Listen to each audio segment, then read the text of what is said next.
Hello, welcome to my mini vlog आणि आज day 10 आहे मिनी व्लॉगचा. सो 10 पैकी 10 आता माझे व्लॉग झालेले आहेत. काही व्लॉगच्या इथे मी कितवा डे आहे मिनी व्लॉगचा ते टाकलेलं नाही आहे. सो चला 10 दिवस तर झालेले आहेत मिनी व्लॉगचे कंटिन्यू. फक्त टायमिंग माझा फ्लेक्सिबल होता टाकण्याचा. आणि आज आता इथे सगळा किराणा मी सगळा साईडला करून ठेवला. त्याच्यानंतर भाजीपाला सगळा पिशवीतून बाहेर काढून ठेवला आणि आज क्रिशात्रिशला खूप दिवसांपासून नूडल्स खायचे होते, तर त्याची तयारी करून घेतली. पहिले नूडल्स सगळे व्यवस्थित पाण्यातनं काढून घेतले. त्याच्यानंतर सगळे व्हेजिटेबल्स कट करून घेतले आणि छानपैकी त्यांना नूडल बनवून दिले. त्यांना खूप आवडतात नूडल्स आणि सगळी तयारी आता इथे माझी झालेली आहे. कटिंग झालं की मी नूडल्स करून घेणार आणि नूडल्स करताना मध्ये-मध्ये आमचं बाळ सोबत आलं नाही, हे कसं होणार?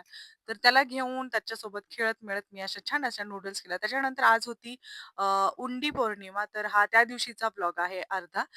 कारण तेव्हा पौर्णिमा होती आणि पौर्णिमेच्या दिवशी काय करतात, उंडी पौर्णिमेच्या दिवशी भात, साखर, तूप, दूध असे नैवेद्य करतात देवाला.